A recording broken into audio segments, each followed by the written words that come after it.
À partir de mars 1944, alors que le haut commandement japonais observait avec appréhension la progression régulière des marines de Nimitz à travers le Pacifique, des renforts commencèrent à arriver à Iwo Jima. La crainte était évidente, avec des aérodromes déjà établis dans les Mariannes, les États-Unis verraient inévitablement Iwo Jima comme le seul point intermédiaire capable d'accueillir des bases aériennes pour leur B-29. L'île, jusqu'alors marginale, acquit immédiatement une valeur stratégique. La même année, en mai, le lieutenant-général Tadamichi Kuribayashi fut convoqué par le Premier ministre Tojo et nommé commandant de la garnison. À ses yeux, cette nomination avait le poids d'une phrase. Il avait suivi le cours de la guerre avec inquiétude, conscient que les victoires initiales étaient derrière lui et que la retraite japonaise était irréversible. Il savait que la défaite n'était qu'une question de temps et que, lorsque l'invasion viendrait, il serait destiné à mourir sur l'île. Kuribayashi avait étudié les campagnes où d'autres positions japonaises avaient été rasées par les marines. Tarawa, Kwajalein, Peleliu et les Mariannes avaient démontré que tenter d'arrêter l'ennemi sur les plages, comme cela se faisait traditionnellement, était un échec total. Même à Tarawa, où les récifs forcèrent les Américains à avancer de plusieurs centaines de mètres sous un feu rapproché, les défenses japonaises n'avaient pas pu empêcher la chute de l'île.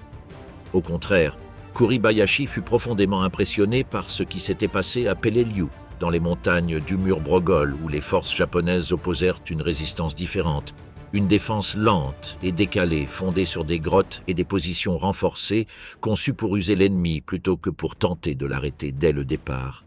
Le commandant de cette garnison avait clairement énoncé son principe: attirer l'ennemi dans des zones de destruction planifiées à l'avance, tenir des positions même partiellement submergées et lancer des contre-attaques depuis des points fortifiés cachés. Pour Kuribayashi, c'était la seule façon de prolonger les combats et de faire payer à l'ennemi un lourd prix pour chaque mètre de terre. À son arrivée à Iwo Jima, Kuribayashi imposa immédiatement sa stratégie, malgré l'opposition de certains commandants de l'armée déjà présents sur l'île depuis mars. Il ordonna l'évacuation complète des civils. Il avait besoin de toutes les sources de nourriture, de chaque litre d'eau et de chaque espace disponible. Avec l'arrivée de plus en plus de troupes et d'ouvriers coréens, un programme de construction souterraine sans précédent a débuté. Des spécialistes de l'excavation ont été envoyés du Japon pour conseiller sur des aspects essentiels: renforcement des résistances, ventilation adéquate et orientation des tunnels. Le terrain volcanique d'Iwo Jima offrait un avantage décisif. Une grande partie du sous-sol était composée de roches tendres, similaires à la pierre ponce, qui pouvaient être coupées rapidement avec des outils manuels. Dans les 9 mois précédant les débarquements américains, la garnison construisit un immense complexe de tunnels, grottes, sites d'artillerie, casemates, bunkers et postes de commandement. Des matériaux volcaniques mélangés au ciment produisaient un mortier solide et bon marché, renforcé de fils d'acier permettant de créer des murs et des toits allant jusqu'à 4 pieds d'épaisseur. Ainsi, les fortifications acquéraient une solidité énorme, capable d'absorber des impacts considérables avant de s'effondrer. Beaucoup de tunnels et tous les postes de commandement furent construits à plus de 20 mètres de profondeur, jusqu'à 75 pieds sous la surface, et étaient équipés d'électricité. Dans la zone nord, en particulier, les couloirs souterrains reliaient des positions séparées de près d'1 kilomètre. Dans certains secteurs, des tunnels superposés étaient creusés, superposés les uns sur les autres, permettant aux défenseurs de se déplacer sans être détectés et de réapparaître là où on s'y attendait le moins. Ces structures comprenaient les soi-disant « spider traps », des fosses couvertes d'où les soldats pouvaient soudainement émerger pour harceler les Marines. Le résultat fut une structure labyrinthique qui transformerait l'île en un enfer tactique pour tout assaillant. La capacité de mobilité offerte par ce réseau surprit même les chasseurs américains eux-mêmes. De nombreux rapports décrivent comment un tireur d'élite japonais, apparemment éliminé après la destruction de sa position, réapparut quelques minutes plus tard à 50 ou 60 mètres, tirant depuis un autre point relié par les tunnels. Pendant la nuit, de nombreux Marines affirmaient entendre des voix et des bruits venant de la sous-terre, preuve que les défenseurs se déplaçaient continuellement sous leurs pieds. Même après la prise du mont Suribachi, situé à l'extrémité sud de l'île, plusieurs groupes japonais réussirent à rejoindre les forces retranchées dans le nord, en utilisant des passages contournant complètement les lignes américaines. L'ampleur du système était telle que les avions de reconnaissance, les petits Grasshoppers, utilisés pour localiser les positions ennemies, revenaient avec des rapports inquiétants. Ils pouvaient à peine voir des Japonais. Ce qu'ils virent, à la place, fut des groupes de Marines s'avançant vers un terrain découvert, tandis que les défenseurs restaient invisibles dans les profondeurs. Le soldat Jessicas, membre de la 4e division, raconta qu'il avait passé ses premiers jours à brûler des positions avec des lance-flammes sans jamais avoir vu un ennemi devant lui. Selon son propre témoignage, il a été blessé par une explosion de mortier. Il a été évacué sans avoir vu un seul Japonais pendant tout son séjour sur l'île. Pour soutenir ce système défensif, le Japon assigna une nouvelle unité à l'île, la 109e division d'infanterie, renforcée par des troupes initialement destinées à la défense de Saipan. En juillet 1944, après la chute des Mariannes, les fortifications d'Iwo Jima étaient redoutables. Le problème le plus sérieux était l'approvisionnement. L'île ne disposait pas de port, si bien que les navires de transport devaient accoster à Shichijima, dans les îles Bonin. De là, armes, munitions, équipements et nourriture furent transférés sur des bateaux plus petits pour parcourir les 150 miles séparant les deux îles. Cette route a rapidement été détectée par des sous-marins et bombardiers américains opérant depuis Saipan et Tinian. Les pertes étaient notoires. Le 26e régiment de chars, envoyé depuis Yokohama, perdit 28 chars lorsque le sous-marin USS Kobia coula le transport Nishu Maru. Les Américains commencèrent également à attaquer directement les défenses de l'île. Le 15 juin, une force navale sous le commandement du contre-amiral Joseph G. Clark bombarda des aérodromes et engagea des combats aériens avec des chasseurs japonais, abattant 10 ennemis. Le lendemain, sans opposition, les avions américains ont rasé des installations et photographié de manière intensive le terrain. Lors d'une nouvelle attaque, le 24 juin, le Japon lança tous ses 80 chasseurs disponibles, mais la plupart des pilotes étaient jeunes et inexpérimentés. Seulement 14 revinrent. Dans ce contexte, le major Yoshitaka Ori arriva à Iwo Jima pour rejoindre l'état-major de Kuribayashi. Sur le réseau de tunnels, il laissa un rapport précieux. Il expliqua que le projet était de construire 28 000 mètres de tunnels, commencés en décembre 1944. Au moment des débarquements américains, selon son estimation, seulement 5 000 mètres avaient été parcourus. Cependant, en comparant ce chiffre au grand nombre de passages découverts après la bataille, la conclusion inévitable est que Ori a largement sous-estimé l'ampleur réelle de la construction. L'île, après la chute, révélerait un intérieur percé presque continuellement. Pour préparer moralement ses troupes à l'invasion imminente, Kuribayashi rédigea un document appelé « Les vœux de bataille courageux », dans lequel il expliquait explicitement ce qu'il attendait de chaque soldat. Elle stipulait qu'ils devaient consacrer toute leur force à la défense de l'île, détruire les chars ennemis en saisissant les bombes à main déployées si nécessaire, infiltrer les rangs américains pour anéantir les envahisseurs et s'assurer que chaque salve soit mortelle. Il leur ordonna que chaque homme vise à tuer 10 ennemis avant de mourir et qu'ils harcèlent l'ennemi avec des tactiques de guérilla jusqu'à l'extinction de la dernière vie. Planification américaine d'une invasion amphibie. Lancer une attaque amphibie à grande échelle sur une île fortement défendue était une tâche que les marines connaissaient bien grâce aux dures leçons de Tarawa et d'autres opérations dans le Pacifique. En 1945, après des campagnes à Eniwetok, Peleliu et dans les Mariannes, ils avaient perfectionné leur technique à un niveau leur permettant d'exécuter des attaques complexes avec une coordination quasi automatique. À Iwo Jima, la responsabilité de l'opération revint à la force expéditionnaire conjointe sous le commandement de l'amiral Richmond Kelly Turner, vétéran de toutes les grandes invasions depuis Guadalcanal. Au-dessus de lui, à la tête de l'opération Detachment, se trouvait l'amiral Raymond A. Spruance, bras droit de Chester Nimitz depuis 1942 et figure centrale dans toutes les offensives de Tarawa à Okinawa. La force d'attaque au sol serait le 5e corps amphibie, VCAC, composé des 3e, 4e et 5e divisions de Marines sous le commandement général du lieutenant-général Holland M. Howlin Mad Smith. Bien que Smith ait porté le prestige de décennies d'opérations amphibies, les pressions politiques et les rivalités avec les figures de l'armée l'avait poussé à un rôle plus discret en faveur du major général Harry Schmidt, commandant direct du Wassee. Smith admettrait plus tard, avec un humour résigné, qu'il avait probablement été inclus dans l'opération au cas où quelque chose arriverait à Harry Schmidt. Les 3 divisions comptaient plus de 70 000 hommes et étaient composées principalement de vétérans endurcis. La 3e division, sous le commandement du major général Graves B. Erskine, provenait des campagnes de Bougainville, des Salomon et de Guam. La 4e division affrontait son 4e combat en seulement 1 an et était dirigée par le major général Clifton B. Cates, connu pour un message de guerre envoyé en France « Je n'ai personne à ma gauche, seulement quelques-uns à ma droite, je résisterai ». La 5e division était la seule sans expérience de combat, mais elle contenait un noyau endurci issu des anciens bataillons de raiders et de parachutistes. Son commandant était le major général Keller E. Rockey, vétéran de la Première Guerre mondiale. Contrairement au premier débarquement où les ressources étaient rares, à ce stade du conflit, la machine de guerre américaine fonctionnait à pleine capacité. Pour accompagner le V-Corps amphibie, 485 navires furent rassemblés, dont 12 porte-avions, 8 cuirassés, 19 croiseurs, 44 destroyers et 43 transports. Au total, entre les forces navales et terrestres, l'opération impliquait plus d'1/4 de million d'hommes. Smith a reconnu qu'il n'avait pas peur du résultat. « Nous gagnions toujours », mais a admis que le coût humain lui causait des nuits blanches.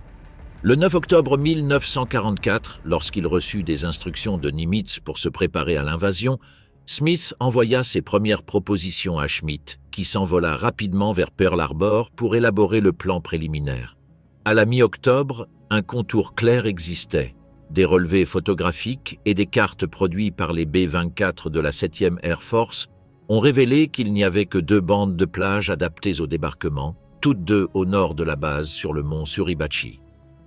Kuribayashi était arrivé à cette même conclusion bien plus tôt.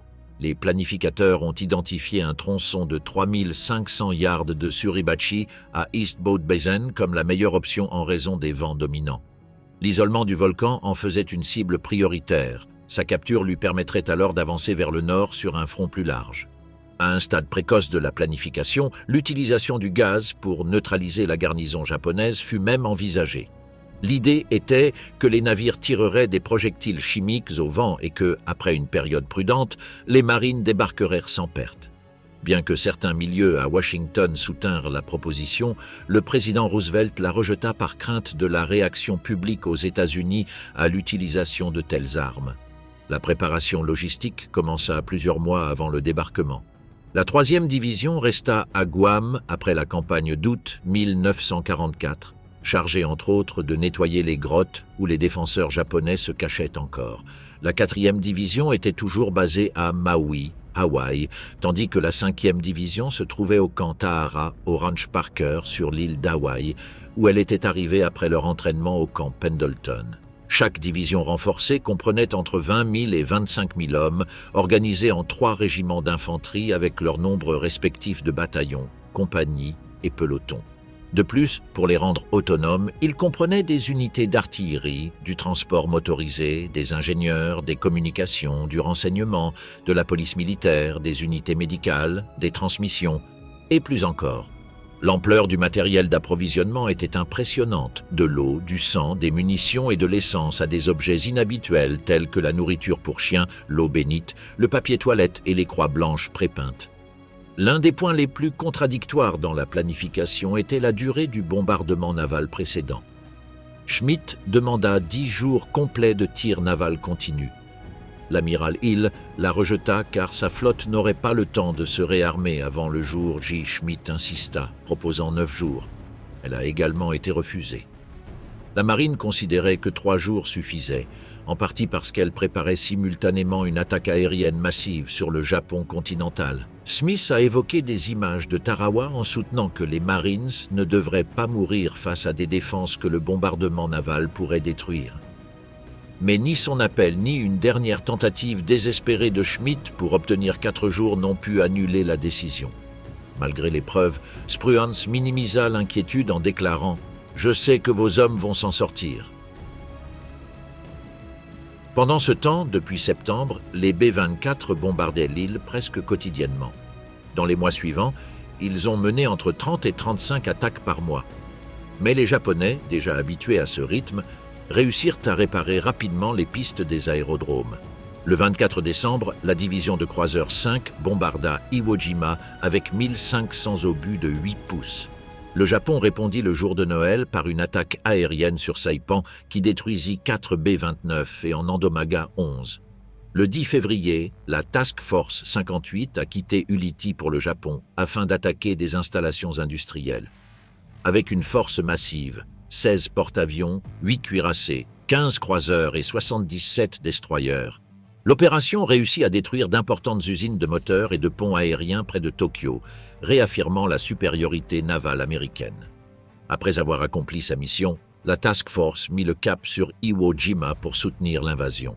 Fin décembre, les 4e et 5e divisions reçurent l'ordre de se déplacer vers Pearl Harbor. Le 4e a pris la mer peu après Noël et le 5e a embarqué le 4 janvier. Le 27 janvier, ils étaient tous en route vers les Mariannes. Une fois en transit, la cible ultime fut révélée et des photographies détaillées ainsi que des maquettes d'Iwo Jima furent distribuées.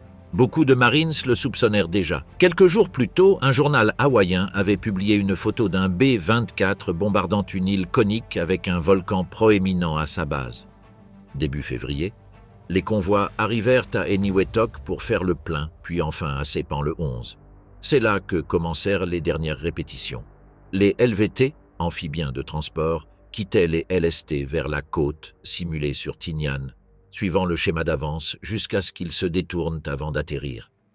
Pendant ce temps, les navires s'entraînaient au bombardement et les avions répétaient des attaques avec des bombes et du napalm. La dernière sortie vers Iwo Jima débuta le 15 février avec les LST transportant les troupes d'assaut initiales. Le lendemain, les transports partirent avec des renforts des 4e et 5e divisions ainsi qu'un régiment de la 3e division qui les rejoindrait.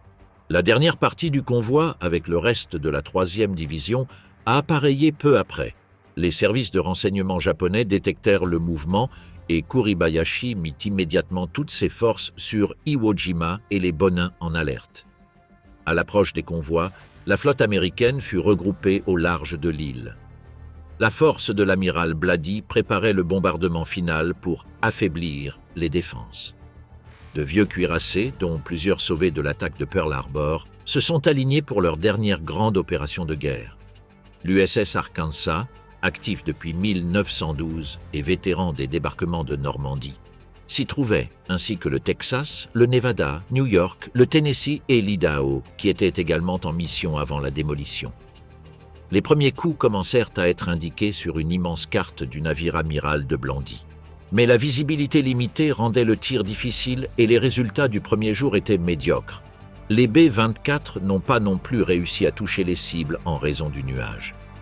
Dans les jours qui suivirent, malgré un temps plus clair, le feu japonais endommagea gravement des navires tels que l'USS Pensacola et plusieurs LCI couvrant le travail des équipes de démolition sous-marine, qui réussirent tout de même à vérifier qu'il n'y avait aucun obstacle sur les plages de débarquement. La planification aboutit à l'évaluation sombre de cette nuit-là. Les positions japonaises dominant les plages étaient encore en grande partie intactes. Cependant, Blandy, autorisé à prolonger le bombardement d'un jour de plus, décida d'aller de l'avant. Le débarquement initial et l'affrontement avec la résistance japonaise. Le matin du 19 février 1945 se leva clair et sans vent, alors que la flotte américaine s'alignait au large d'Iwo Jima. À 6h40, le cuirassé Texas ouvrit le feu sur l'île, suivi par les autres navires du groupe de soutien. Le vétéran de Pearl Harbor, le Nevada, attaqua intensément les pentes du Suribachi, tandis que les cuirassés et croiseurs restants concentrèrent leur feu sur les défenses surplombant les côtes nord. À 7 heures, des avions décollèrent des porte-avions pour attaquer l'île avec des bombes et des roquettes. L'intensité du bombardement naval et aérien semblait envelopper complètement la petite étendue du volcan. À 8h05, juste après le dernier tir marqué sur la carte du navire amiral, la force de démolition sous-marine avança vers la côte pour marquer des obstacles ou des mines. À l'approche des hommes, ils furent accueillis par un silence absolu. Aucun tir ne venait du sol. Le calme était si complet que beaucoup interprétèrent cette absence comme la preuve que l'attentat avait été dévastateur. À 8h59, le Texas entra dans la zone de tir assignée pour détruire les derniers bunkers visibles. À exactement 9 heures, 5 vagues de LST ont avancé depuis la ligne de départ vers la plage. Le Texas reçut la permission de tirer 10 dernières munitions puis de se replier afin de ne pas gêner l'avance des troupes. Pour la plupart des officiers américains, le silence japonais indiquait que Kuribayashi était désorganisé ou que le bombardement naval avait accompli plus que prévu. Le commandant Robert Blunden a décrit ces minutes comme un spectacle surréaliste. Des centaines de LVT et LVCP chargés de Marines, de chars Sherman, d'artillerie légère et d'équipes d'ingénierie avançaient à la surface de la mer. De loin, la scène semblait chorégraphiée, presque cérémonielle, alors que la brume de fumée s'élevait sur l'île. À 9h02, les premiers rapports commencèrent à arriver. Un Higgins prit feu près du Suribachi, bien qu'il ne soit pas clair s'il s'agissait d'un impact ennemi ou d'un accident.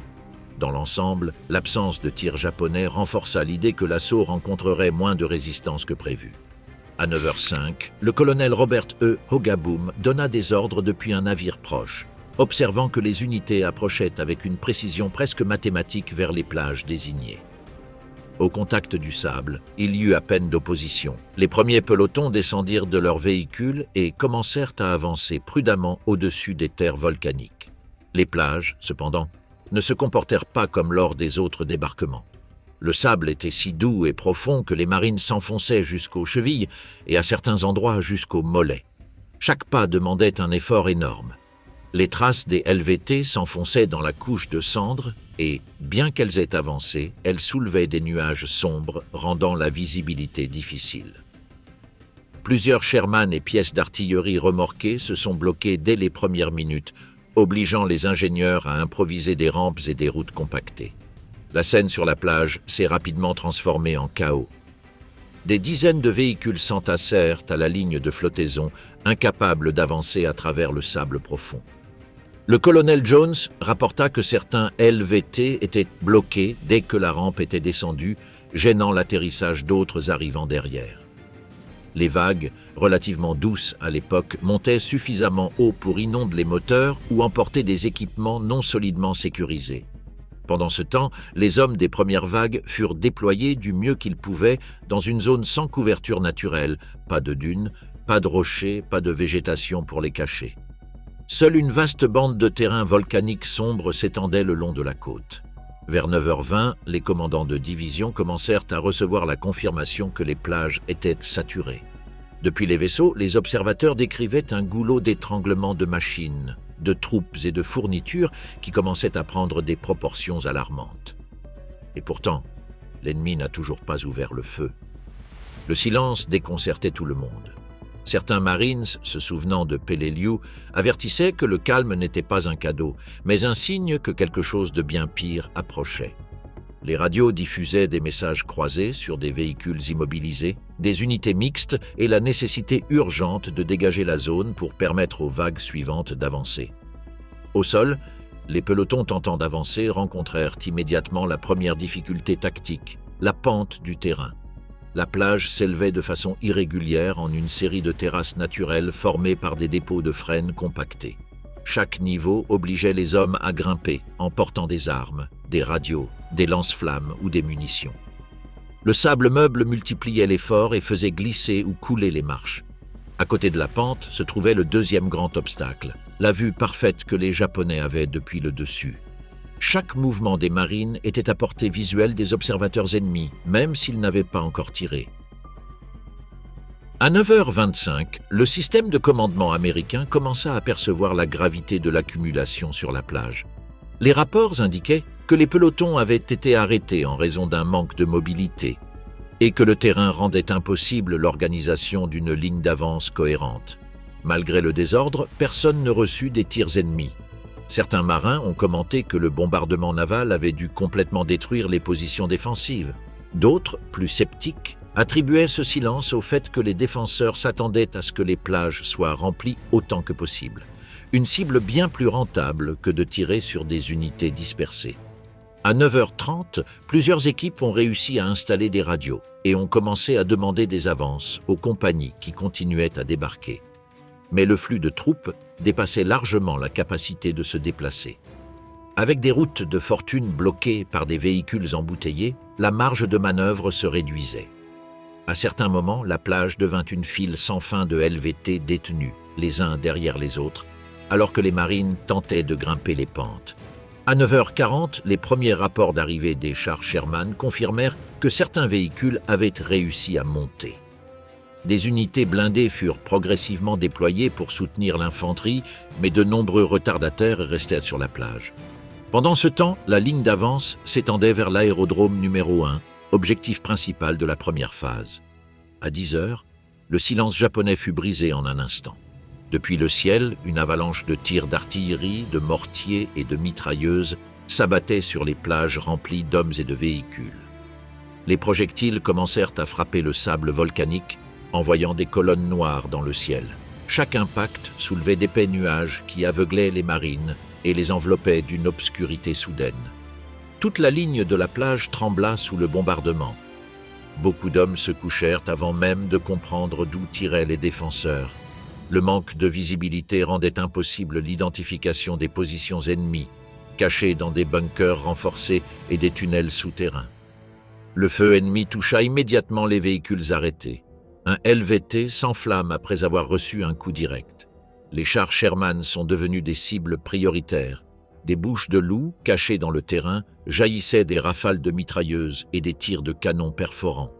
La situation sur la plage devint critique. La surpopulation de troupes avait créé exactement le scénario auquel Kuribayashi s'attendait. Des milliers de Marines piégés dans une zone découverte visible de toute hauteur, incapables de manœuvrer rapidement. Les hommes coururent vers toute petite dépression dans le sol qui pourrait servir d'abri. Les explosions les secouaient à chaque tournant. Les officiers tentaient de réorganiser leurs unités, mais les lignes étaient complètement mélangées. Il était presque impossible de distinguer compagnie ou bataillon. Certains groupes tentant d'avancer à l'intérieur des terres se replièrent face à un feu concentré. D'autres, pris entre des véhicules en flammes, ont été contraints de se jeter au sol et d'attendre une occasion de bouger. À 10h15, le feu japonais s'intensifia encore. Depuis les pentes de Suribachi, depuis le nord et depuis des positions intermédiaires, l'ennemi avait soigneusement calculé les angles de tir de chaque canon. Chaque canon, mortier et mitrailleuse était orienté vers des secteurs spécifiques de la plage. Kuribayashi avait interdit l'utilisation du feu avant le débarquement précisément pour cela, permettre à la plage de se remplir de cibles avant d'ouvrir le feu. À 10h30, des rapports parvinrent au commandement américain avec un mélange d'alarme et de confusion. La plage était complètement bloquée. Les ingénieurs peinaient à ouvrir des passages entre les véhicules détruits. Certains chars réussirent à avancer suffisamment pour commencer à supprimer certains bunkers, mais les Japonais réapparurent depuis d'autres positions reliées par des tunnels. La résistance ennemie a démontré une préparation méticuleuse et une discipline de fer. À 10h45, les unités les plus avancées avaient atteint les abords de l'aérodrome numéro 1, mais au prix de pertes énormes et d'une attrition extrême. La bataille avait vraiment commencé. Le silence de la première heure n'avait été que l'ouverture d'une embuscade parfaitement conçue. La stratégie défensive de Kuribayashi et l'annulation des attaques Banzai. Lorsque le lieutenant-général Tadamichi Kuribayashi fut convoqué en mai 1944 par le Premier ministre Tojo pour prendre en charge la défense d'Iwo Jima, il comprit immédiatement qu'une telle nomination équivalait à une condamnation à mort. Il avait clairement observé l'évolution de la guerre. Les victoires japonaises dans le Pacifique étaient derrière lui. L'initiative appartenait entièrement aux États-Unis et l'avancée des marines à travers Tarawa, Kwajalein, Eniwetok, Saipan, Guam et Peleliu montrait qu'aucune île ne tiendrait indéfiniment. Il savait que la défaite était inévitable et que sa responsabilité consisterait non pas à tenir l'île, mais à forcer l'ennemi à payer un prix si élevé qu'il hésita avant d'envahir l'archipel principal. Avec ce postulat, il arriva à Iwo Jima, déterminé à rompre avec la doctrine défensive que le Japon avait appliquée maintes fois sans succès. Les commandants déjà présents sur l'île l'ont accueilli avec des réserves. Beaucoup d'entre eux provenaient d'expériences où l'idée traditionnelle avait été imposée: arrêter l'ennemi sur la plage, larguer des charges Banzai lorsque la ligne était brisée et mourir avec honneur lors d'une attaque frontale qui dévasta ses troupes autant, voire plus, que l'adversaire. Kuribayashi considérait cette stratégie non seulement inutile, mais aussi désastreuse.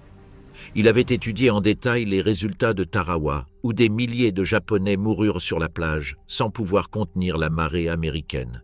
Il avait analysé les erreurs commises à Kwajalein et, surtout, l'expérience brutale à Peleliu, où la garnison avait adopté une approche défensive plus flexible, basée sur des positions fortifiées qui avaient tenu pendant des semaines.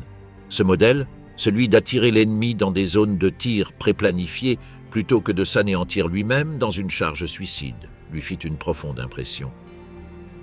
La première chose qu'il ordonna fut d'annuler toute tentative de combat conventionnel sur la plage. Il fit clairement savoir à ses officiers qu'il n'y aurait pas d'attaque banzai. Il les considérait comme du gaspillage de vie qui ne modifiait pas l'issue de la bataille et qu'elle ne faisait qu'affaiblir inutilement la capacité défensive. Son objectif était de bloquer l'avance américaine par un système d'usure continue, où chaque heure cela coûtait des dizaines de vies à l'ennemi. Il voulait que chaque soldat défende sa position jusqu'au bout, mais sans se jeter à la mort dès le premier contact. Il leur ordonna de ne pas planifier leur retour, leur rappelant de tenir jusqu'à leur dernier souffle, mais suivant une méthode calculée. Pour exécuter son plan, il lui fallait du temps et des effectifs. Il ordonna l'évacuation totale des civils. Toutes les ressources disponibles, de la nourriture à l'espace physique, devaient être allouées à la défense. Avec l'arrivée constante de travailleurs coréens et d'unités spécialisées envoyées du Japon, il commença la construction du vaste système souterrain qui servirait de colonne vertébrale à sa stratégie. Des experts en tunnels ont été envoyés de Tokyo pour conseiller sur la ventilation, le renforcement des toitures et l'organisation des chambres. Le sous-sol volcanique d'Iwo Jima, composé de roches tendres, permettait de creuser à grande vitesse. Kuribayashi en a profité au maximum.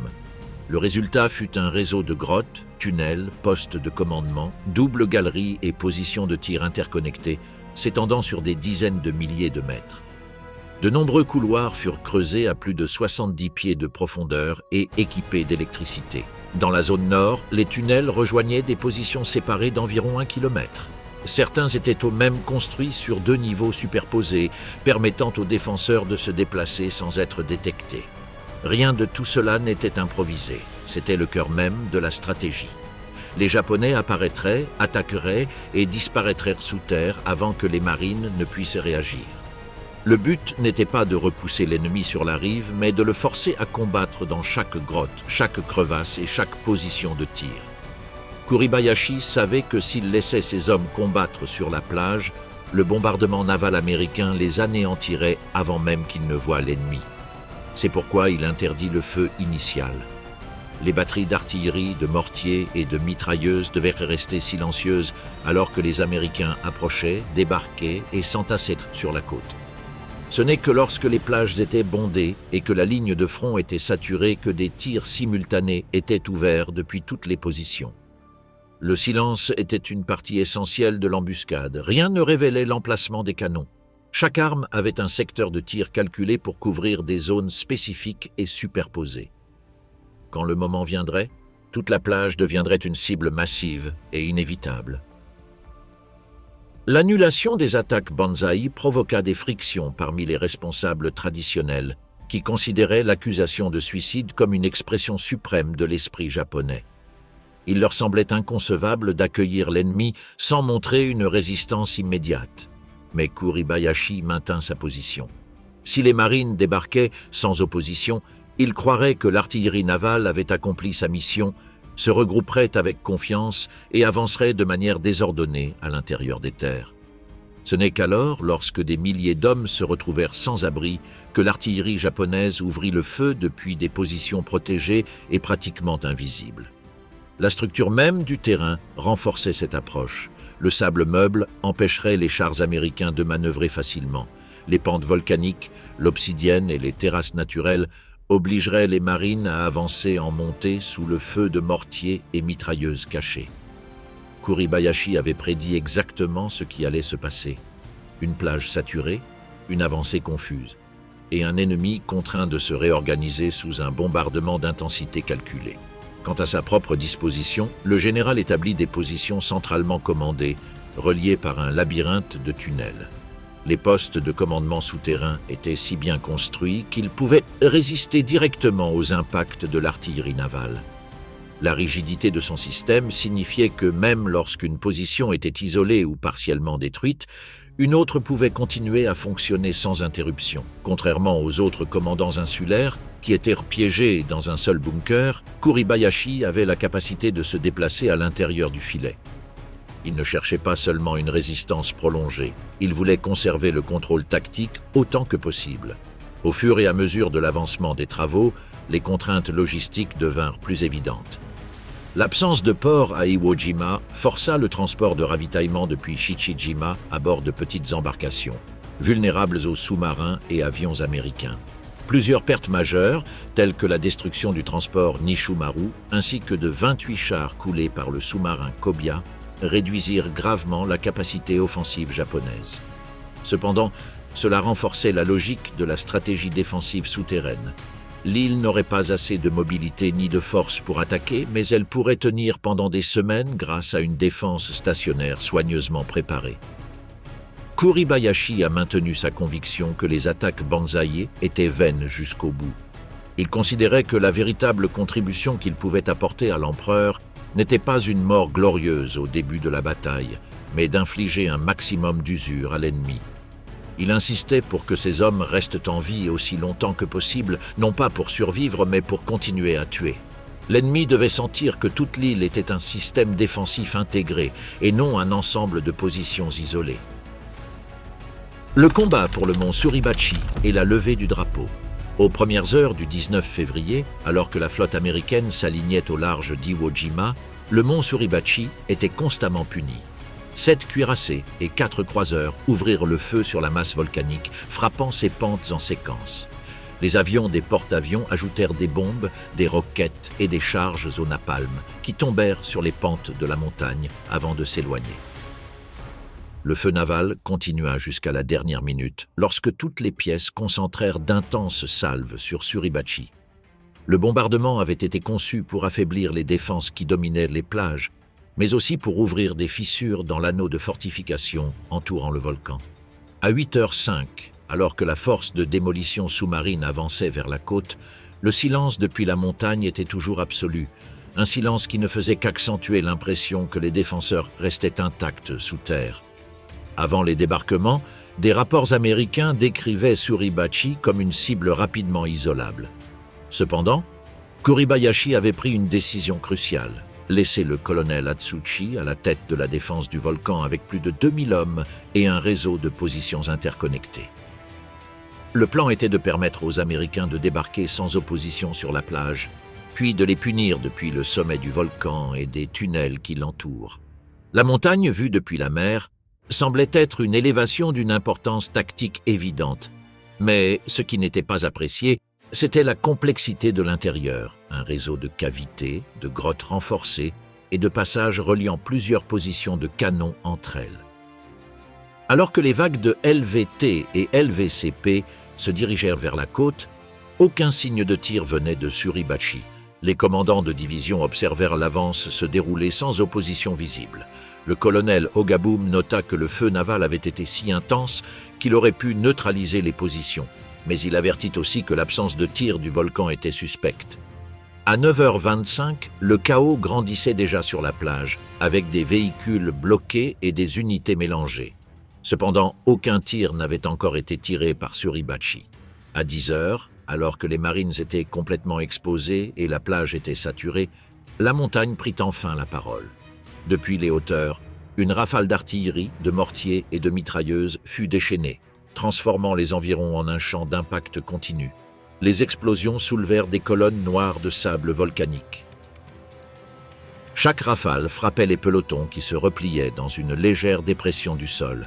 Les projectiles descendaient de positions hautes et bien cachées. En mer, le capitaine Cleland raconta qu'il avait à peine pu trouver de la place pour manœuvrer son LCIL-545 parmi les navires en flammes près du territoire ennemi, tentant d'aider les blessés alors que des panaches de fumée engloutissaient le volcan. Pour le 28e régiment, chargé de l'avance vers Suribachi, la situation était critique. Le colonel Joseph Scanlon se souvenait que des heures de tir nourris s'étaient écoulées sans pouvoir avancer plus que quelques mètres. Depuis le sommet, les Japonais dirigèrent les impacts avec précision, profitant de la visibilité offerte par la pente vers la plage. Les positions américaines étaient à la merci de mitrailleurs bien protégés à l'intérieur des bunkers et tunnels. Les hommes de Scanlon décrivirent comment chaque tentative d'approche de la base du volcan était accueillie par une salve de tirs qui les força à battre en retraite. La montagne, loin d'être neutralisée, révélait l'ampleur de sa fortification. L'avance reprit lentement alors que les chars parvenaient à s'échapper de la plage. Cependant, chaque ascension de Sherman devint une cible prioritaire pour les canons anti-blindés japonais dissimulés dans des ouvertures minimales sur les pentes. Pour les pelotons approchant à pied, la sensation était celle d'avancer vers un point qui les observait de toutes parts. Le terrain, formé de cendres en va-et-vient, vous obligeait à grimper en zigzag avec d'énormes efforts physiques. À leur approche, les premières preuves du système défensif apparurent. Entrées de tunnels, ouvertures circulaires d'où sortaient des rafales de tir, bouches camouflées révélant la présence d'armes lourdes. À la tombée de la soirée, la résistance de Suribachi s'intensifia. Les Japonais profitèrent de la chute du pouvoir pour infiltrer. Pendant la nuit, les marines traversèrent des moments d'extrême tension.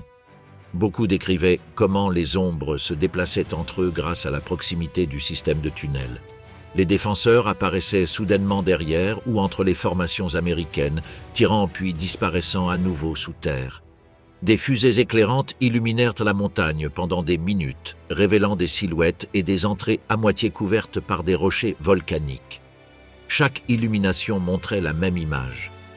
Un anneau de position densément dissimulé protégeant l'avance vers le sommet. Le colonel Scanlon rapporta à plusieurs reprises que le feu était si intense qu'il empêchait toute progression soutenue. Ceux qui tentaient d'installer des positions de mortier étaient contraints de se déplacer à cause de chocs en chute précises. À un moment donné, il décrivit que son régiment avait été retenu pendant des heures par des tirs descendant de la montagne. La lutte pour la base de Suribachi exigeait non seulement du courage, mais aussi de la patience. Chaque mètre nécessitait d'évacuer un point fortifié puis de résister au feu provenant d'autres ouvertures reliées par des tunnels. Au cours des jours suivants, l'avance se poursuivit grâce à des tactiques d'assaut directes combinées à des lance-flammes et des explosifs. Les marines ont brûlé les entrées des grottes, démoli les bouches des tunnels et tenté de sceller toutes les ouvertures d'où ils pouvaient tirer des tirs. Mais le réseau de Kuribayashi était si vaste que chaque grotte détruite semblait mener à une autre. L'idée que l'intérieur du volcan était creux s'est répétée parmi les pelotons. À un moment donné, en explorant une des entrées, ils découvrirent un couloir menant plus loin, où plusieurs passages se divisaient dans différentes directions. Cette structure permettait aux défenseurs de se déplacer librement sans s'exposer à la surface. À mesure que l'encerclement se resserrait, l'intensité des attaques nocturnes augmentait. Un rapport rapportait qu'une quarantaine de Japonais avaient réussi à infiltrer un seul secteur, forçant les marines à rester vigilants en permanence. Les rafales d'armes automatiques et de tirs de sniper provenant de petites ouvertures revenaient chaque aube dans une fermeture fatidique. L'ennemi était toujours là, caché et consentant. Les hommes du 28e avançaient lentement, mais pour chaque mètre gagné, une résistance organisée se développait. L'encerclement final du volcan a commencé lorsque les unités américaines ont réussi à contrôler la base ouest et à avancer vers le sud. Les rapports décrivaient des progrès mesurés en dizaines de mètres et non en centaines. Les ingénieurs avancèrent en ouvrant un passage à l'infanterie, éliminant les pièges et détruisant les approches. Chaque petite avancée était suivie de l'apparition d'un feu provenant d'une nouvelle ouverture. La logique défensive japonaise se répétait. Des positions qui semblaient isolées étaient reliées sous terre et les défenseurs réapparaissaient à des endroits inattendus. À mesure que les marines montaient, ils rencontrèrent un terrain plus accidenté. Les pentes supérieures de Suribachi étaient composées de roches plus solides et de sections de roches volcaniques fracturées offrant une meilleure adhérence mais aussi moins de couverture. À plusieurs endroits, les troupes durent avancer en colonne tout en subissant des tirs d'angles impossibles à identifier. Parfois, le brouillard qui s'élevait de la mer recouvrait partiellement les pentes, se mêlant à la fumée des bombardements précédents. À ces moments-là, La visibilité et le son étaient déformés, rendant difficile la détermination de la distance réelle des tirs ennemis. Finalement, après des jours de combat autour de la montagne, une patrouille monta au sommet. Le texte décrit comment les combats à la base du volcan furent marqués par des infiltrations, des mortiers et des tirs concentrés, mais montre aussi que l'avancée vers la partie supérieure profitait de la diminution des positions connectées. Le moment culminant est arrivé lorsque les Marines ayant atteint le sommet ont trouvé un point d'où ils pouvaient observer toute l'île. De là, la vue englobait les plages, les aérodromes et l'étendue nord d'Iwo Jima, témoignant de l'importance stratégique du contrôle du volcan. La levée du drapeau s'est déroulée dans ce contexte. Un sommet récemment obtenu après des jours de combats éprouvants, entre des positions détruites et des ouvertures de tunnels encore chaudes par les explosions récentes. Les hommes improvisèrent un mât en utilisant un tuyau trouvé dans la région. En le hissant, le drapeau devint un point visible pour toutes les unités combattant à la base du volcan et le long de la plage. Ce geste eut une signification tactique et un impact immédiat sur le moral des marines observant depuis le bas. Le sommet, autrefois un foyer de mort, montrait désormais le signe indéniable que Suribachi était tombé. Avancer vers le nord et attaquer les lignes défensives japonaises. Le 20 février, marqué D+1, se leva par un temps favorable et avec la reprise du bombardement naval d'Iwo Jima à la première lueur. L'ouverture des plages sud, vertes et jaunes 1 et 2 a eu lieu sous un feu japonais intense qui a provoqué un effondrement quasi total des mouvements logistiques. Malgré tout, l'avancée terrestre devait se poursuivre. Alors que le 28e régiment se concentrait sur l'encerclement de Suribachi au sud, les unités restantes des 4e et 5e divisions commencèrent la progression vers le nord, où se trouvait la principale ligne de défense japonaise. Les progrès initiaux furent limités car de nombreux points de résistance ayant survécu au bombardement avant le débarquement étaient encore actifs sous la surface. Des positions d'artillerie dissimulées sur les hauteurs, ainsi que des mitrailleuses et mortiers camouflés, rendaient chaque avancée extrêmement coûteuse. Les communications entre les postes ennemis permettaient de coordonner les tirs depuis des hauteurs qui dominaient les mouvements américains. Tout était conçu pour user l'attaquant à chaque tournant. Dans le secteur nord, le terrain se transformait en une succession de ravins, crêtes et dépressions, offrant des distances naturelles de tir aux positions japonaises. Les Marines en avance décrivaient la sensation d'être constamment observés sous plusieurs angles. Au fur et à mesure de leur progression, il devint clair que le coup initial du débarquement n'avait pas démantelé la défense souterraine. Ils rencontrèrent des nids de résistance bien établis qui forcèrent des colonnes entières à être déviées ou arrêtées. Les unités devaient faire appel à un soutien rapproché de chars ou d'équipes de démolition pour éliminer les bunkers renforcés, mais même lorsqu'ils étaient détruits, de nouvelles bouches s'ouvraient depuis d'autres positions reliées par des tunnels. Le feu ennemi, notamment de mortars, s'intensifia au fil de la matinée. Les obus tombaient précisément sur les routes avancées, provoquant de fréquentes interruptions.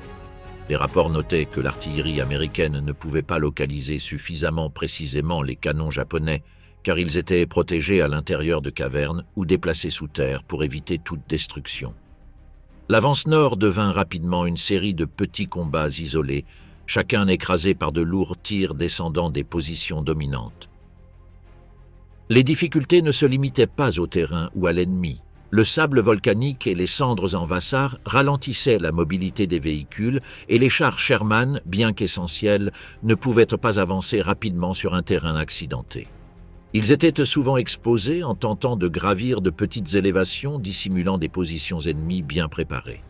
Des unités d'infanterie devaient les accompagner de près pour éviter qu'ils ne soient isolés par des armes anti-chars cachées. Ce rythme lent entraînait des congestions et à divers endroits sur les lignes de front, il y avait des embouteillages de troupes vulnérables aux bombardements japonais. En milieu de matinée, les marines commencèrent à remarquer que plusieurs points de résistance ne répondaient pas au schéma défensif clair. Après avoir avancé une centaine de yards sans opposition apparente, ils furent soudainement pris sous le feu depuis de nouvelles positions. Le système défensif japonais était conçu de manière à ce qu'aucune ligne ne soit définitive. Si un nid tombait, un autre le remplaçait par un angle plus loin ou latéral. La flexibilité de ces points de tir permettait aux défenseurs de se concentrer rapidement sur les secteurs où l'avancée américaine était la plus prometteuse. L'ennemi semblait émerger de toute fissure dans le sol. Parallèlement, depuis Suribachi, qui n'avait pas encore été prise, une observation constante des mouvements américains dans le nord était maintenue. Cela permit aux défenseurs de coordonner le tir de mortier avec une précision extraordinaire. Dans certains secteurs, les marines furent contraints de se replier momentanément pour réarranger les lignes en raison d'un feu concentré descendant en motifs réguliers sur leurs positions nouvellement conquises. Pendant ces heures, le moral japonais reposait encore sur l'idée d'infliger le plus de dégâts possible. Le colonel Atsushi, isolé dans la zone sud, envoya une demande à Kuribayashi pour obtenir l'autorisation d'une attaque Banzai. La demande a été rejetée. Kuribayashi a insisté pour que la défense soit maintenue selon le plan initial. Pas d'accusation de suicide qui gaspillerait des vies inutilement. La résistance devait durer le plus longtemps possible, forçant les Américains à se battre pour chaque yard. À la tombée de la nuit de D+1, les défenseurs lancèrent de nombreuses attaques limitées et infiltrations. Une grande partie de la nuit fut un échange constant de tirs. Les marines devaient allumer des fusées éclairantes pour détecter d'éventuelles infiltrations qui parvenaient parfois à franchir la ligne. Depuis Suribachi, on pouvait voir des fusées éclairantes japonaises illuminer le front nord, guidant l'artillerie vers les zones où les unités américaines étaient entassées. Bien qu'il n'y ait pas eu de contre-attaque majeure organisée, les rapports de la nuit furent marqués par de petits affrontements, des tirs soudains et l'apparition de snipers dans des zones précédemment sécurisées. La pression nocturne empêchait les troupes de se reposer normalement. Le lendemain matin, le 21 février, la ligne américaine s'étendait du bassin des bateaux Est jusqu'à la base ouest de Suribachi à l'ouest. Le front faisait environ 4000 yards de large et était presque constamment tiré. Malgré les difficultés, les troupes avaient réussi à sécuriser entièrement l'aérodrome numéro 1. Ce succès, cependant, n'a pas diminué la résistance japonaise. En réponse à la prise de l'aérodrome, les défenseurs intensifièrent leur feu depuis les lignes plus profondes. Selon un message intercepté, Kuribayashi a été surpris par la rapidité de l'avancée américaine dans certains secteurs. L'USS Washington assura un appui-feu naval, envoyant des obus à grande vitesse qui frappaient directement des positions fortifiées dans les grottes. L'un de ces tirs perça 6 mètres de terre avant d'exploser, montrant la puissance nécessaire pour affecter les défenses souterraines. Même ainsi, même un tir direct d'un cuirassé ne garantissait pas la destruction complète d'une position japonaise. Parfois, les marines constataient que les défenseurs se repliaient simplement vers des passages secondaires pour réapparaître plus tard. Le 26e régiment avança dans le secteur ouest sous un feu constant. Chaque progression, même 50 mètres, nécessitait l'intervention combinée de chars, de lance-flammes et d'équipes de démolition. À un moment donné, une partie du terrain offrait une opportunité favorable, permettant une avancée de 400 mètres, la meilleure enregistrée jusqu'à ce moment. Le 27e régiment, situé au centre de la ligne, combattait également intensément, de nombreuses positions japonaises ayant été réactivées après avoir semblé neutralisées. Dans un autre secteur, les lignes étaient mêlées à des tirs de soutien américains. Un bombardement aérien, suivi de roquettes et d'artillerie navale, s'est abattu sur la zone du 24e régiment à cause d'une erreur dans l'identification des positions. Les dégâts furent importants et la confusion força un réarrangement rapide des lignes pour éviter d'autres tirs amis. Cet événement a mis en lumière les difficultés de coordonner une opération aussi complexe sur un terrain à visibilité limitée et à forte densité d'unités. Pendant ce temps, la tentative de débarquement du 21e régiment rencontra de nombreux obstacles. Le temps s'aggrava, les vagues endommagèrent ou désorientèrent les bateaux, et la congestion sur les plages empêchèrent un débarquement ordonné. Finalement, le régiment fut réorganisé après de multiples retards. De plus, le besoin d'artillerie devint urgent. Les DUKW transportant des pièces de 105 mm ont rencontré de graves difficultés à cause des vagues et plusieurs ont été perdus ou chavirés. Certaines pièces d'artillerie coulèrent, réduisant temporairement la capacité du corps amphibie à soutenir. Malgré cela, l'artillerie disponible ouvrit le feu dans la nuit du 21 février pour se préparer à la nouvelle avancée. Les lignes américaines commencèrent à avancer dès que le tir préliminaire cessa. Sur le flanc ouest, les marines réussirent à avancer de 1000 yards vers le nord, un progrès remarquable comparé à la lente avancée de la veille. À l'est, cependant, les mines et les défenses plus solides limitaient la progression à moins de 100 yards. Cette différence montrait comment la géographie et la densité des tunnels variaient d'un secteur à l'autre. Ce même jour, le 21e régiment acheva enfin son débarquement et s'alignait sur la ligne américaine. Son intégration promettait une poussée plus organisée, mais la bataille dominait toujours le rythme. Au cours de l'après-midi, les Japonais ont tenté à plusieurs reprises d'infiltration. Les marines répondirent par des tirs automatiques et de l'artillerie, tentant de tenir les positions nouvellement conquises. Une batterie américaine a été prise sous le feu direct des mortiers et a dû changer de position. Cette nuit-là, l'ennemi bombarda de nouveau intensément toute la ligne. Des explosions illuminèrent le terrain et l'odeur de cendres brûlées emplissait l'air, tandis que les hommes tentaient de s'accrocher à leurs tranchées pendant des heures. Pertes et destruction de la garnison japonaise. Le matin du 21 février révéla clairement l'ampleur du système défensif japonais dans le nord d'Iwo Jima. Ce n'étaient pas de simples tranchées ou fosses de tireurs d'élite, mais un ensemble de tunnels, grottes et fortifications internes qui, reliés entre eux, transformaient chaque mètre du terrain en une position capable de se réactiver encore et encore. L'avance américaine rencontra une résistance qui ne dépendait pas d'une seule ligne défensive, mais d'un réseau profondément tissé qui pénétrait au cœur de l'île. Dans la zone du Meat Grinder, ou Meat Grinder, le nom que les Marines allaient bientôt adopter pour désigner le secteur où se concentrait la défense japonaise la plus complexe, chaque colline, chaque corniche et chaque ravin cachait des ouvertures creusées dans le basalte volcanique.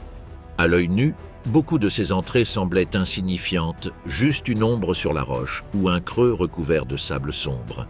Mais chacun d'eux faisait partie d'un système capable de tenir des positions d'artillerie, de mortiers, de mitrailleuses et de tireurs d'élite, tous protégés par des mètres de pierre et renforcés pour résister aux bombardements aériens et navals.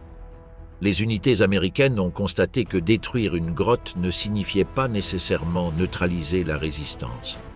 Les explosions ne scellèrent qu'une des entrées visibles. Les Japonais réapparaissaient par des passages secondaires et continuaient à tirer depuis des angles inattendus. De nombreux rapports s'accordent à dire que les mêmes défenseurs qui semblaient avoir été anéantis à une position réapparurent quelques minutes plus tard, attaquant depuis une ouverture à plusieurs dizaines de mètres. Cette capacité à se déplacer sous terre compliquait toute tentative de progrès linéaire.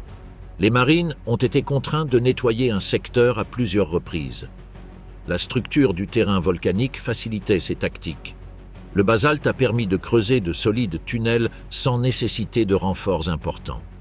Dans certains secteurs, les grottes s'ouvraient à plusieurs niveaux, devenant de petites forteresses verticales d'où l'on pouvait tirer vers le haut ou le bas.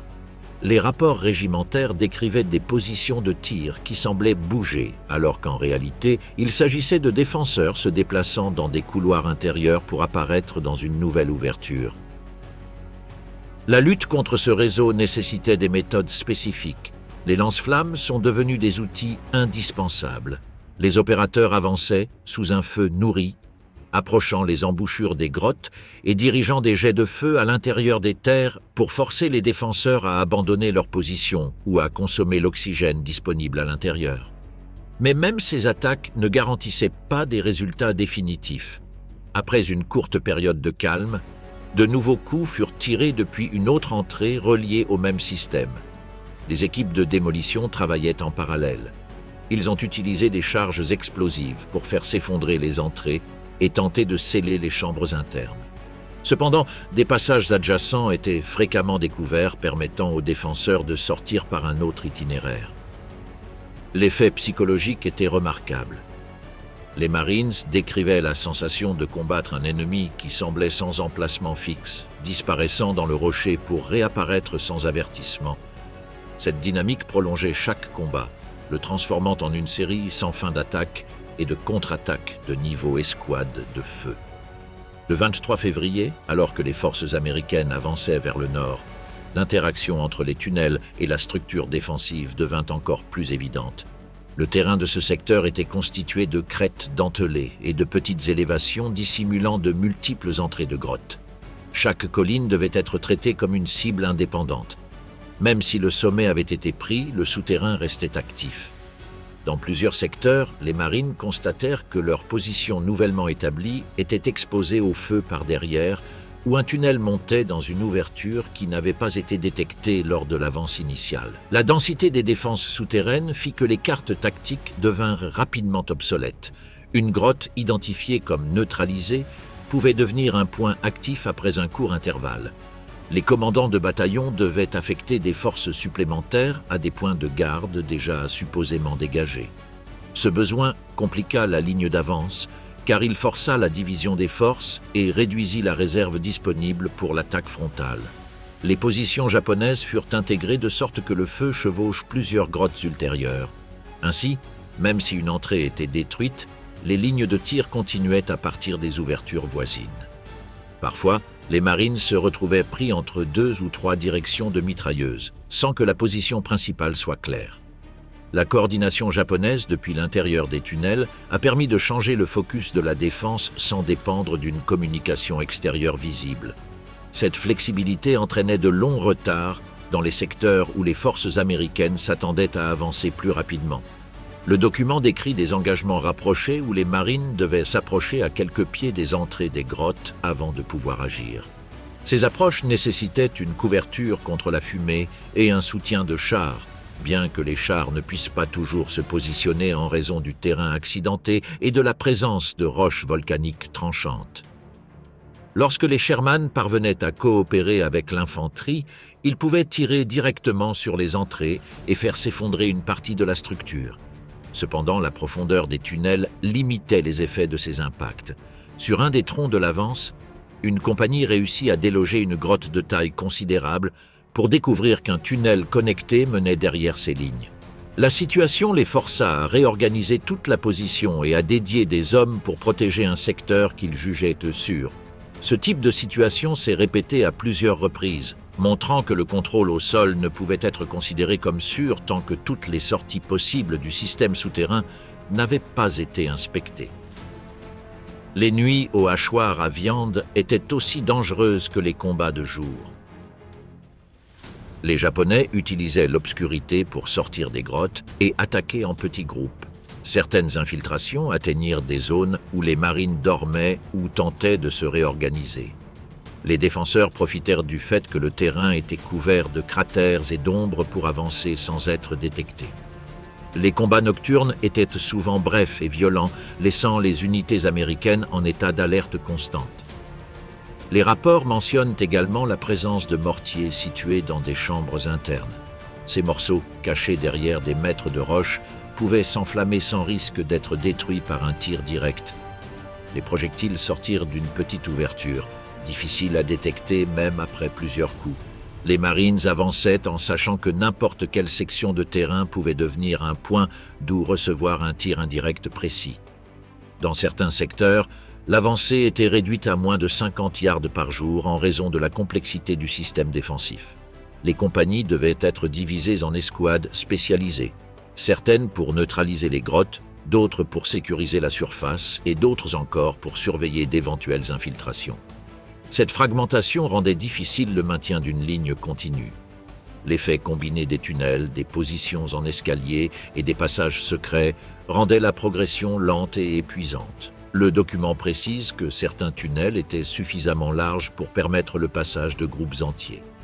Dans ces cas, la résistance interne est devenue plus organisée. Les Japonais pouvaient se replier vers des positions plus profondes, se réorganiser et attaquer à nouveau. Cette mobilité interne contrastait avec les difficultés rencontrées par les Américains en surface. Chaque attaque, aussi efficace soit-elle, pouvait perdre de l'effet si la même force défensive réapparaissait plus tard. À un moment des combats, il est mentionné qu'une colline qui semblait avoir été sécurisée dans l'après-midi a de nouveau été prise sous le feu par une ouverture latérale. Les Marines ont été contraints de répéter l'opération de nettoyage avec l'appui des lance-flammes. Ainsi, le combat prit un caractère cyclique. Capturer un pic, identifier des grottes, les neutraliser, battre en retraite devant le feu venant d'une autre entrée, se réorganiser et avancer à nouveau. Le 25 février, les forces américaines commencèrent à comprendre que l'avancée ne pouvait pas être encadrée en termes de lignes droites ou de larges secteurs. Ils devaient traiter chaque élément du terrain comme une forteresse individuelle. Les grottes et les tunnels transformaient de petites élévations en bastions capables de résister pendant des heures, voire des jours. La complexité du système souterrain était évidente à chaque pas en avant. Dernière contre-attaque japonaise et résistance finale. Dans la nuit du 28 février au 1er mars, les Marines ont vécu l'un des épisodes les plus violents et inattendus de toute la campagne. Jusqu'à ce moment-là, le feu japonais sur la moitié sud de l'île avait été sporadique, ponctué par des tirs isolés d'artillerie ou de mortiers. Cependant, pour des raisons que les observateurs américains ne purent déterminer, l'intensité des bombardements ennemis augmenta de façon spectaculaire. Une tempête d'obus fut déclenchée depuis les lignes japonaises et tomba sur le secteur sud, notamment autour de l'aérodrome numéro 1, déjà transformé en complexe d'hôpitaux, de dépôts, d'ateliers et de camps improvisés. Peu après 2 heures du matin, un obus ennemi explosa directement sur un grand dépôt de munitions. La détonation fut si violente qu'elle transforma toute la pointe sud d'Iwo Jima en un spectacle de feu et d'explosions successives. Des obus d'artillerie, des mortiers et des balles stockées ont jailli dans toutes les directions, tandis qu'un nuage de fumée enveloppait la zone des pieds de Suribachi jusqu'aux environs de l'aérodrome numéro 2.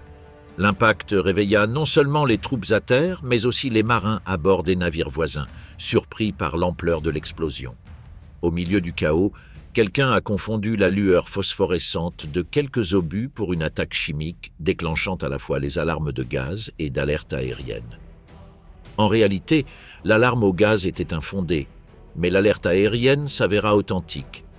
Un avion japonais isolé, très probablement depuis Shichijima, lança une attaque à la torpille contre le destroyer USS Terry. La torpille passa à seulement 15 mètres derrière le navire avant que l'avion ne se retire vers le nord. Cependant, la nuit fut encore marquée par une autre offensive japonaise.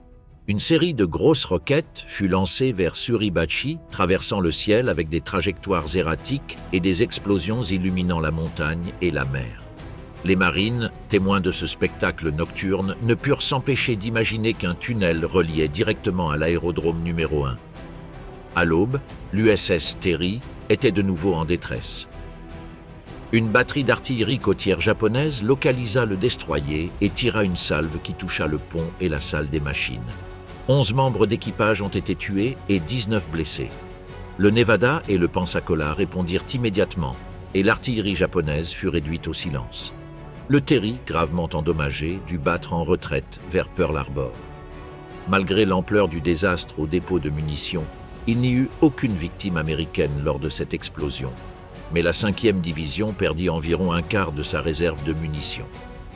L'épisode montrait clairement que, bien que encerclés et de plus en plus affaiblis, les défenseurs japonais avaient encore la capacité d'infliger des dégâts importants. Le 1er mars, dans le secteur nord, la résistance japonaise resta intense, bien que plus sélective en raison de la baisse évidente des approvisionnements. Les unités ennemies utilisaient leurs munitions avec plus de prudence, concentrant le feu sur des cibles claires plutôt que de maintenir un tir continu. Les Marines ont perçu ce changement. Les Seabees opérant autour de l'aérodrome numéro 1 ne subissaient plus d'attaques aléatoires. Les mortiers n'étaient activés que lorsque les Américains étaient exposés. Pendant ce temps, Kuribayashi avait déplacé son quartier général vers une position préparée au nord-ouest de l'île. La 3e division, qui se trouvait à moins d'1 mile de la côte nord, espérait pouvoir bientôt atteindre la fin de son avancée. Mais les Japonais n'étaient pas prêts à le permettre. Sur le flanc gauche se dressait la colline 362B, une position défensive redoutable qui avait causé de grandes difficultés à la 5e division et bloquait également l'avance de la 3e. Pour dégager le passage, une attaque massive fut organisée avec plus de 4000 hommes. Un groupe avança vers le 362B, tandis que les autres se dirigeaient vers l'aérodrome numéro 3. Les défenseurs, retranchés dans des blocos et soutenus par l'artillerie, stoppèrent une grande partie de l'élan initial. Des chars Sherman furent appelés en renfort, permettant aux troupes du 3e bataillon du 9e régiment d'avancer sur 500 yards jusqu'au pied de la colline. Sur le flanc droit, le 2e bataillon avançait vers l'aérodrome numéro 3, mais tomba sur la ligne défendue par le baron Nishi. Bien que les chars du colonel japonais aient été pratiquement détruits, les restes de ses forces combattaient encore avec détermination. Le commandant américain lui-même, le lieutenant-colonel English, fut blessé pour la deuxième fois dans la journée et évacué, remplacé par le major George Percy qui, malgré son âge et son état physique, avait fait preuve d'un leadership exceptionnel. Les combats se poursuivirent sur les hauteurs plus à l'ouest. Les Marines de la 5e division avaient réussi à capturer la colline 362A après une lourde attaque soutenue par des bombardements navals et aériens prolongés. Mais les Japonais ne furent pas détruits. Ils s'étaient simplement repliés par leur réseau de tunnels jusqu'à Nishi Ridge, une formation rocheuse presque aussi haute que 362A. De là, ils lancèrent des contre-attaques et harcelèrent les Américains qui tentaient de consolider leur position. Lors de l'une de ces confrontations, le colonel Chandler Johnson, figure emblématique du 28e régiment, mourut. Sa mort, presque certainement causée par le feu américain dévié, toucha durement l'unité qui tentait encore de stabiliser sa ligne face à d'autres attaques. Les nuits étaient particulièrement dangereuses. Les Japonais, profitant de l'obscurité et de leur maîtrise du terrain souterrain, menèrent des infiltrations ou de brèves contre-attaques visant à perturber l'avancée américaine. Dans un cas enregistré par la 5e division, la compagnie E atteignit le sommet de la crête de Nishi, repoussa une attaque ennemie et réussit à creuser des fosses de tireurs avant l'aube, révélant l'étendue du terrain encore à défricher. Ces attaques, bien qu'insuffisantes pour changer le cours global de la bataille, montraient que les défenseurs n'avaient pas perdu leur cohésion tactique ni leur volonté de combattre jusqu'au dernier moment. À l'est, dans la zone de la colline 382 et de Turkey Knob, la 4e division continua de faire face à la résistance la plus fanatique de l'île. Malgré des bombardements navals constants, des frappes aériennes et une forte utilisation du napalm et des roquettes de 4,5 pouces, les Japonais réapparaissaient après chaque impact, sortant des tunnels pour reprendre position et reprendre le feu. Dans plusieurs secteurs, les combats étaient si serrés que l'artillerie américaine ne pouvait plus soutenir l'avancée. Le combat se réduisit à des grenades, baïonnettes, mitrailleuses et lance-flammes. Les pertes atteignirent des chiffres particulièrement élevés, un total de 374 tués et blessés en une seule journée de combat. Au 3 mars, les Américains contrôlaient environ les 2/3 d'Iwo Jima, bien que la bataille ait duré bien au-delà des prévisions initiales.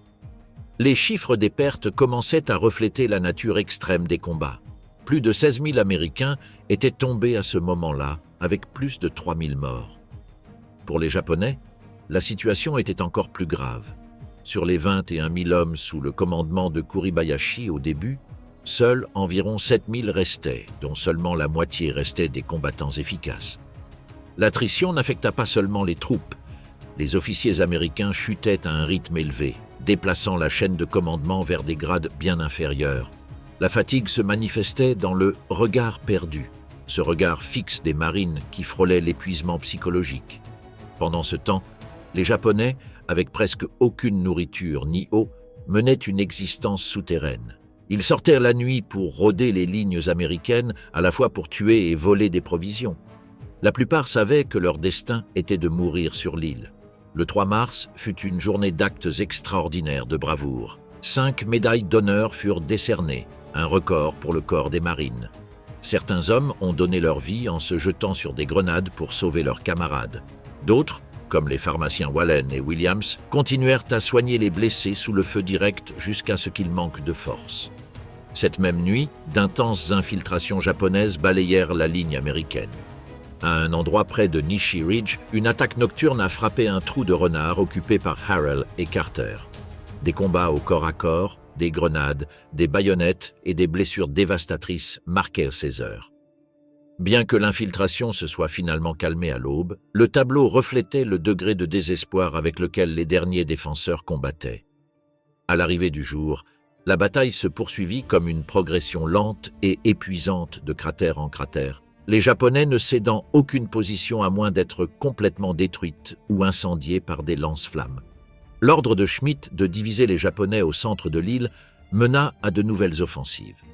La 3e division tourna son attention vers la colline 357, tandis que les bataillons du 9e régiment faisaient face à une défense profonde composée de bunkers, tranchées, chars enterrés et grottes. Les Sherman, malgré les difficultés du terrain, réussirent à avancer suffisamment pour soutenir les marines qui finirent par prendre la colline 357. Cette prise ouvrit le terrain plus au nord, où il semblait que plus rien ne séparait les Américains de la mer. Après minuit, les Japonais contre-attaquèrent en force en direction de l'aérodrome numéro 3. Environ 200 hommes participèrent à l'offensive, qui se solda par des combats au corps à corps. Bien que l'attaque ait été repoussée avec de lourdes pertes pour les Japonais, elle a montré qu'ils pouvaient encore porter des coups concentrés. Simultanément, les premiers transports américains, transportant des fournitures médicales, commencèrent à atterrir à l'aérodrome numéro 1. Même à ce stade, chaque arrivée d'avion attirait des tirs de mortier et d'artillerie, forçant la décision de faire de futures livraisons par parachute.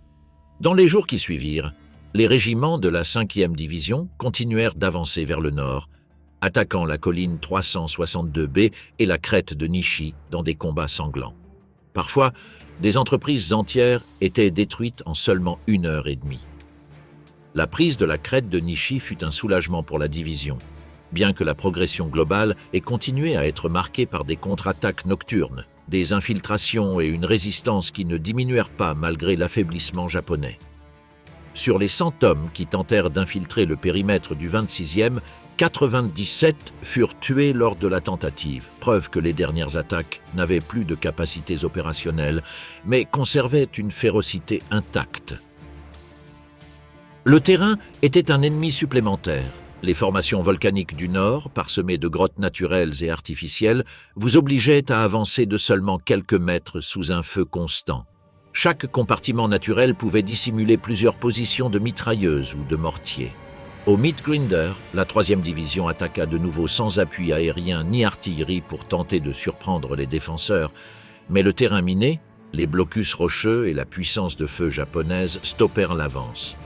Dans ces conditions, une avancée de 300 yards était un exploit énorme, même si cela coûtait des dizaines de vies.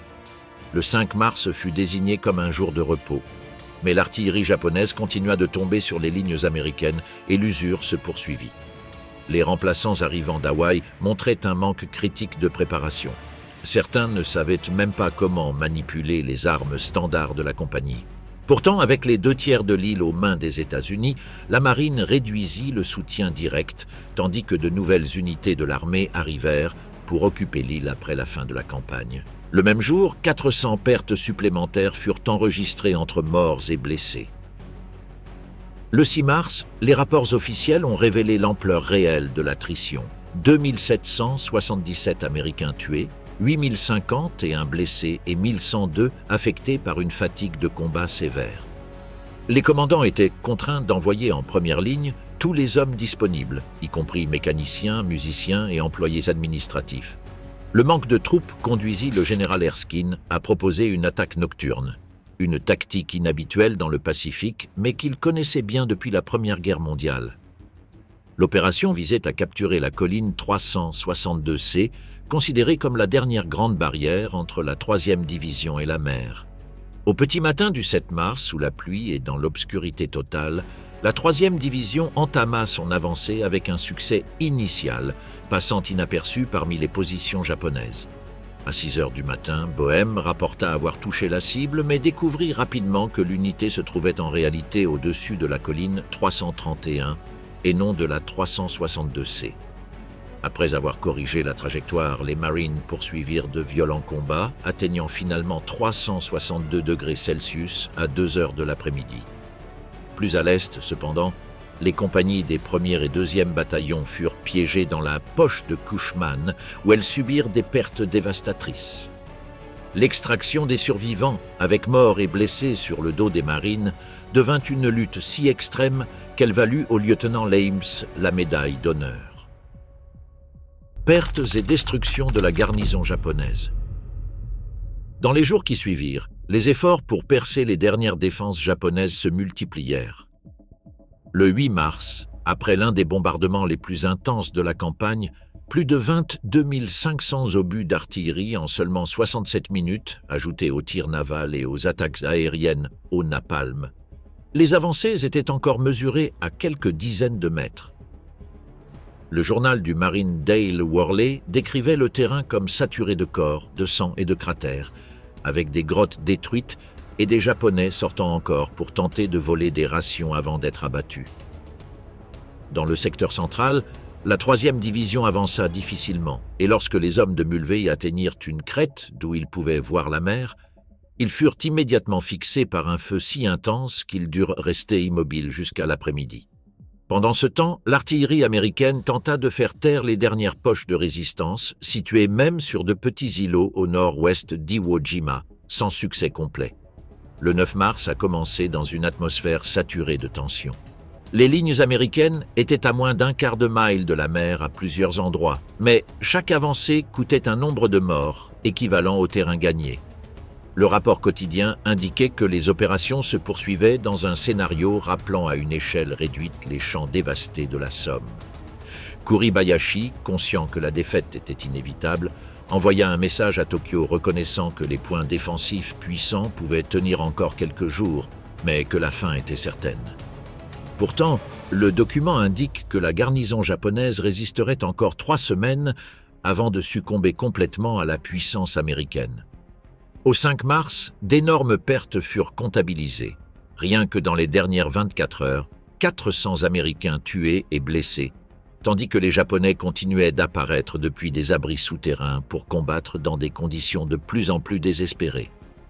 Dans la nuit du 25 mars 1945, un groupe d'environ 200 soldats japonais survivants, commandé par Tadamichi Kuribayashi, lança une dernière charge Banzai contre les positions américaines autour du second des aérodromes au nord de l'île, s'affrontant au corps à corps avec les marines du 5e bataillon. Ingénieurs et pilotes d'aviation Seabees jusqu'à l'aube. Cette dernière action entraîna la mort de tous les Japonais et causa 100 morts et 200 blessés parmi les Américains. Le corps de Tadamichi Kuribayashi n'a jamais été retrouvé. Le lendemain, le haut commandement américain déclara l'île d'Iwo Jima sous le contrôle ultime de ses forces. Avec le recul, les planificateurs avaient complètement sous-estimé la bataille d'Iwo Jima. Ils s'attendaient à une opération brève avec moins de pertes. Au lieu de cela, il est devenu le plus dur et le plus coûteux de l'histoire du corps des marines. 5 885 marines furent tuées et 17 272 blessés, tandis que la marine perdit 881 hommes et subit 1917 blessés supplémentaires. La garnison japonaise, pratiquement anéantie, laissa un bilan encore plus tragique. Sur les 21 060 défenseurs, seuls 216 marins et 867 soldats furent capturés vivants. Environ 19 977 personnes sont mortes.